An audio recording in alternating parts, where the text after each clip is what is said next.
दोस्तों, किसान नेता, राष्ट्रीय किसान नेता हैं रमेश दलाल जी। और पिछले कई दिनों से भारत भूमि बचाओ संघर्ष समिति संविधान सत्याग्रह आंदोलन गांव नीलोठी में किए हुए हैं। मैं आज उनसे फिर आप लोगों के बीच में सीधा रूबरू हो रहा हूं। दलाल साहब, आप किसान नेता हैं, राष्ट्रीय स्तर पर आपने अपनी पहचान बनाई हुई है किसानों के नाम पर, और किसान नेता भी आप हो। जो ये 26 जनवरी को घटना हुई पूरी तरह से, और दूसरा हरियाणा, पंजाब और यूपी में अब जो किसानों के ऊपर मुकदमे दर्ज हो रहे हैं, उसके बारे में आपका क्या कहना है? जो 26 जनवरी की घटना घटी, उसके लिए बहुत बड़ा षड्यंत्र है। वो षड्यंत्र मोदी सरकार के एक दो मंत्री का भी हो सकता है, ताकि देश में हिंसा फैले और प्रधानमंत्री बदला जाए और उसका नंबर आए। मैं ऐसा भी इसमें देख रहा हूँ। और दूसरा, इसमें विदेशी हाथ भी हो सकता है। किसानों को बदनाम करने का एक बड़ा षड्यंत्र था। 26 जनवरी के दिन जब इंटेलिजेंस का आउटपुट था, आशंका थी, और उस आशंका के तहत दिल्ली पुलिस सुप्रीम कोर्ट में भी गई। तो ये अनुमति क्यों दी गई? और अनुमति दी गई थी तो इसका पुख्ता इंतजाम उस रोड से ही जो अनुमति दी वहाँ से निकालने के लिए क्यों नहीं किया गया? और एक दिन पहले ही जब कुछ नेताओं ने घोषणा कर दी कि रूट को नहीं मानेंगे, तो इसको विड्रा क्यों नहीं किया? तो मुझे लगता है कि 26 जनवरी की काल के पीछे भी या तो सरकार का हाथ है, किसानों को बदनाम करके कैसे इनको हटाया जाए, और किसान नेता उस ट्रैप में फंस गए। अब आपका जो दूसरा जो सवाल था कि 26 जनवरी के बाद उस बहाने से किसानों को बदनाम करके उठाया जा रहा है, उसके बारे में मैं एक बात बता देना चाहता हूं कि मैं इस नीलोठी गांव में बैठा हूं। ये दहिया गोत्र का है, और दहिया गोत्र में खुशहाल सिंह दहिया हुए, जिन्होंने गुरु तेग बहादुर की गर्दन जब मुगलों के दौरान लड़ाई में उतर गई थी और उसको पंजाब की तरफ नहीं ले जाने दिया जा रहा था, तो खुशहाल सिंह दहिया ने अपनी गर्दन काट करके भेंट कर दी थी, ताकि गुमराह होकर मुगल उसकी गर्दन को ले जाएं और गुरु तेग बहादुर की गर्दन सही सलामत सही जगह पे पहुंच जाए। तो उस धरती पे मैं बैठा हूं। दूसरा जो उदाहरण है, सिख धर्म की स्थापना करवाने वाले, उसमें मुख्य पंच प्यारे जो 5 थे, और जो सेनापति बना पहला, वो हमारे परिवार का धर्म सिंह दलाल था।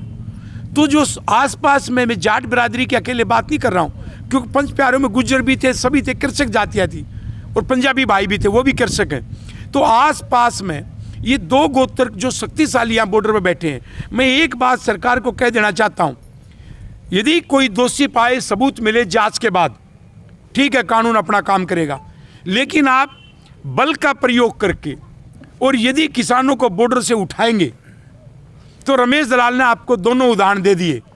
और मैं ये घोषणा करता हूँ, और पंजाब के, पूरे पंजाब के सिख भाइयों से मैं आश्वस्त करता हूं, उन परिवारों को जो पंजाब में बैठे हैं, जब तक हम यहां बैठे, और 2 उदाहरण आपको मैंने दिया, खुशहाल सिंह दहिया का और धर्म सिंह दलाल, जो आपके पंच प्यारे में धर्म की स्थापना करने में थे। हम कोई भी पुलिस ऐसा अप्रिय घटना घटित करेगी, बल का प्रयोग करेगी, तो हम सबको सुरक्षा भी देंगे और हम इस आंदोलन को टूटने भी नहीं देंगे। दलाल साहब, आप एक तरफा, जैसे आपने कहा, किसानों पर ज्यादती हो रही हैं, कुछ पुलिस वालों के ऊपर ट्रैक्टर भी चढ़ाए गए हैं, कुछ पुलिस वालों के साथ मार पिटाई भी हुई है, कुछ पुलिस वालों के ऊपर ईंटें भी फेंकी गई है, उसके बारे में आपका क्या कहना है? देखिए, सही बात है, वो भी हमारे किसान के बेटे हैं। मैं इस मामले में पुलिस ने जिस ढंग से उस दिन 26 जनवरी को इसको टैकल किया, वो प्रशंसा के पात्र है। मैं खुद कमिश्नर और पुलिस का एक बयान आपको याद दिलाऊं, जब बीच में हिंसा दिन में बहुत भड़क गई थी, तो वो कैमरे के सामने आए, और कैमरे के सामने उसने इशारा भी दिया और फोर्स को कहा कि जो यहाँ आ गए इनको वापस जाने दो। यदि उनको पुलिस घेरती तो ज़्यादा लोग दिल्ली की तरफ कूच करते और ज़्यादा हिंसा हो सकती थी। तो पुलिस ने, जो हमारे किसानों के बच्चे हैं, उन्होंने धैर्य रखा, और कुछ असामाजिक तत्वों ने ऐसी एक नफरत फैलाई, जिससे कुछ पुलिस वालों को चोट लगी और किसानों को लगी, और नुकसान किसानों के बेटों का ही हुआ। इसलिए इसमें पुलिस का हाथ नहीं है, और हम उस घृणित कार्य की जो पुलिस के ऊपर भी आक्रमण हुआ उसकी भी निंदा करते हैं, और जहां बेकसूर किसानों को पीटा गया हम उसकी भी निंदा करते हैं। अच्छा दलाल साहब, एक चीज़ और है, पिछले कई दिनों से वीडियो के माध्यम से, अनेक टीवी चैनलों के माध्यम से, अनेक एजेंसियों के माध्यम से एक चर्चा जोरों पर चल रही है कि जो बॉर्डर पे या किसान जो आंदोलन कर रहे थे, इसमें कुछ विदेशी ताकतों का फील्डिंग दिखी हुई है, जो विदेशी ताकतें हैं वो पैसा भेज रहे हैं, इसमें क्या कहना है आपका? देखिए, विदेशी ताकतें तो हमेशा सक्रिय होती हैं जी। आज से पहले नहीं। अपने यहाँ ठक्कर नटराजन कमीशन की एक रिपोर्ट छपी, उसमें जितना अपनी मिलिट्री का बजट है उससे ज़्यादा यहाँ पर जासूसी का उस जमाने में भी विदेशी ताकतें देश को तोड़ने के लिए लगाते थे, तो वो तो करेंगे। लेकिन हमारी इंटेलिजेंस की, प्रधानमंत्री की, सरकार की, हरियाणा के मुख्यमंत्री की, उत्तर प्रदेश के योगी की जिम्मेवारी है कि उन चीज़ों से बच करके और कैसे विदेशी षड्यंत्रकारियों को बेनकाब किया जाए। इसलिए मैं कहता हूँ एक जांच आयोग बैठे और वो ये जांच करे कि ये क्यों उपद्रव हुआ, और वो पीछे से उस दिन से करे जिस दिन से ऑर्डिनेंस आए थे। तो मैं दावे के साथ कहता हूँ जो षड्यंत्र करने वाले हैं अपने देश के भी और विदेश से भी, वो सारे सामने आ जाएंगे, और किसानों पे जो दाग लगाने की कोशिश कर रहे हैं या कुछ पुलिस वालों पे दाग लगाने की कोशिश कर रहे हैं, वो दोनों के दोनों बच के बाहर निकलेंगे। और दूसरी जो ताकतें हैं जो इनको आपस में भिड़ा रही हैं वो इसमें फंसेगी। इसलिए जांच के बिना कभी भी विदेशी षड्यंत्र या लोकल षड्यंत्र या किसका था उसको नहीं पकड़ा जा सकता। इसलिए सुप्रीम कोर्ट के 3 रिटायर्ड जज से या कम से कम 2 सीटिंग जज से ये जांच करवानी चाहिए, और वो जांच के बाद आकर के कार्रवाई करें। मैं एक बात और कहना चाहूँगा, कल रात को जिस प्रकार से राकेश टिकैत को प्रताड़ित करने का काम किया और राकेश टिकैत जिस प्रकार से रोया, मैं एक बात कहना चाहता हूं, आप कैसे गिरफ्तार करने जा रहे हैं जब तक आपके सामने सबूत नहीं आ जाता। आप सीआरपीसी के तहत नियमों का पालन करते हुए अपनी जांच करें, जब सबूत आ जाए, जो दोषी मिले कानून अपना काम करेगा। लेकिन अभी तो सिर्फ आरोप के आधार पर और सिर्फ आप एक धींगा मस्ती से किसी को उठाएंगे और उसको गिरफ्तार करेंगे, और वो भी किसान आंदोलन के दौरान, तो इसका मतलब आप कहीं ना कहीं इसको भड़काने का षड्यंत्र पहले से रच रहे थे। इसलिए मेरा कहना है कि सरकार को बहुत संयमता से और किसानों को भी बहुत संयमता से काम लेना चाहिए। अफवाहें फैला जाएंगी, किसानों को भी दोबारा भड़काने की, हिंसा करवाने की अफवाह फैलाई जाएंगी। मैं किसानों से प्रार्थना करता हूं, पंजाब और हरियाणा, उत्तर प्रदेश के, राजस्थान के लोगों से मैं प्रार्थना करता हूं कि अफवाहों पर ध्यान न दें।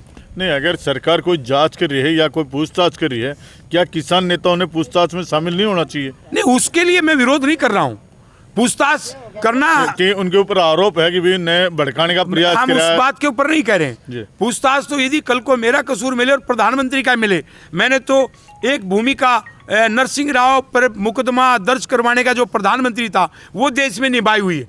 तो कानून में चपरासी भी बराबर है, आम नागरिक भी बराबर है और प्रधानमंत्री भी। और इसमें कल को दोषी यदि इस हिंसा में कोई बड़ा मंत्री पाया गया सरकार का, तो उस पर भी कानून कार्रवाई करेगा। तो मैं ये नहीं कह रहा कि सरकार अपनी जांच बंद कर दे, लेकिन सरकार जो है जांच से पहले ये प्रेस मीडिया के माध्यम से मीडिया ट्रायल न करे कि ये दोषी था, इसने आग लगा दी और कोई सबूत नहीं है। पहले जांच करो, सबूत इकट्ठे करो, उसके बाद उसको सामने लेकर के आओ, जब देश मानेगा। ऐसे हम नहीं मानने वाले। नहीं दलाल साहब, जब आपसे पूछताछ करने के लिए, अगर किसान नेताओं से पूछताछ करने के लिए जा रहे हैं और वो भीड़ का सहारा लेकर बचना चाह रहा है, मैं नहीं करूंगा, तो उसके बारे में आपका क्या कहना है? देखिए, इसमें जो धारा लगाई जी, उसमें एक धारा 307 की है जिसमें ज्यादा सजा का प्रावधान है। जी। 1-2 धारा और है।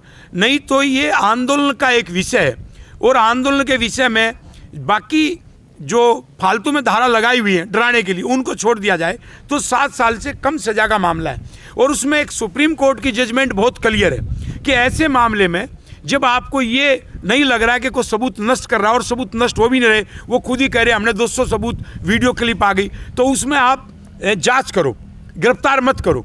तो ये आश्वस्त करें किसानों को कि उनको सम्मन दे करके बुलाएंगे, 160 सीआरपीसी में नोटिस दें और उनको गिरफ्तार न करें, और पहले अपनी जांच में ये अपना पूरे के पूरे सबूत लिया है। और उसमें से यदि हमारे 36 मान लो किसान नेताओं पे 44 किसान नेताओं पे मुकदमा दर्ज हुआ है और उसमें से 2-3 दोषी पाते हैं तो हम उनको बचाने की बात नहीं कर रहे, लेकिन सारे दोषी नहीं हो सकते।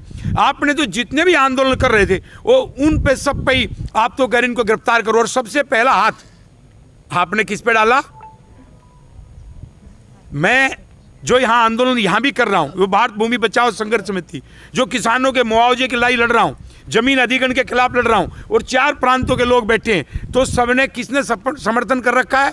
200 से ज़्यादा खापों ने।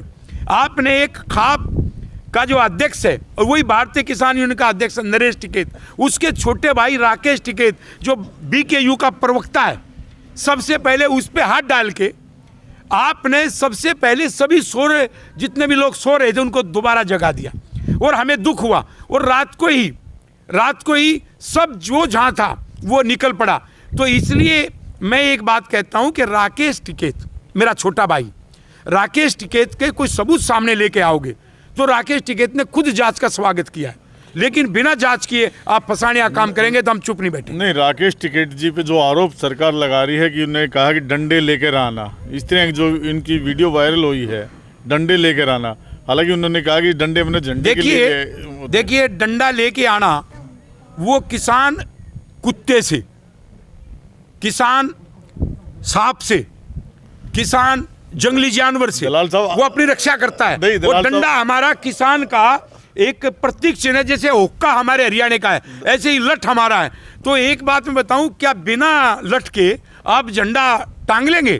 तो लठ का ये इंटरप्रिटेशन ले जाना। फिर दूसरी बात ये, वो बहुत पहले का बयान है, मैं जो आपकी बात का भी कहूँ उस बयान को गलत भी मान लिया जाए, बहुत पहले का बयान है। उस बयान के बाद तो उसका ये बयान आ चुका कि हमें रूट दे दिया, शांतिपूर्वक निकलेगा। आप 1 साल पहले कही हुई बात या 10 दिन पहले कही हुई बात और उसके बाद में जब दूसरे सीक्वेंस आ जाएं तो उसको आप उससे जोड़ करके नहीं देख सकते। अच्छा दलाल साहब, आप पिछले 15 जनवरी से, इसी महीने की 15 जनवरी से आप आंदोलन किए हुए हैं, और आप पैदल यात्रा भी, भूमि समाधि भी, और आप अब एक जल समाधि लेने की भी योजना बना रहे हैं। ये कब तक आपका कार्यक्रम चलता रहेगा? देखिए, हम गांधीवादी तरीके से लड़ रहे हैं और रमेश दलाल हमेशा गांधीवादी तरीके से लड़ा, उसके 45-47 आंदोलन हो चुके और सारे जीतता है। इन सबको जो जमीन अधिग्रहण जबरन किया जा रहा है इनको मुआवजा मिलेगा भी। और मैं एक बात कहना चाहता हूं, यदि जबरन आपने बॉर्डरों से उठाया किसानों को और आप यदि सरकार ये सोच रही है कि इनकी आवाज़ को दबा दिया जाएगा बिल के ऊपर भी, मुआवजा तो रमेश दलाल इन किसानों के लिए लेकर के छोड़ेगा। तो रमेश दलाल ये भी प्रतिज्ञा करता है, क्योंकि धर्म सिंह दलाल ने मेरे परिवार के नहीं और खुशहाल सिंह दैया ने सिख धर्म की स्थापना में जो हमारा योगदान है, हम इन बिल को यदि आप इस प्रकार से हमें कुचलने का काम करेंगे तो इस आंदोलन को कभी भी खत्म नहीं होने दिया जाएगा। इस बात को सरकार अच्छे ढंग से समझ ले। ये है रमेश दलाल जी, जो पिछले 15 जनवरी से आंदोलन चलाए हुए हैं, और जो दिल्ली में आंदोलन किसानों का चला हुआ है उसको भी खुलकर समर्थन कर रहे हैं, और ये सरकार को भी चेतावनी दे रहे हैं, अगर किसानों को कुचलने का प्रयास किया गया तो रमेश दलाल पीछे नहीं हटेंगे। उन्होंने अनेक उदाहरण दिए हैं, देखिए आप इस वीडियो में। धन्यवाद।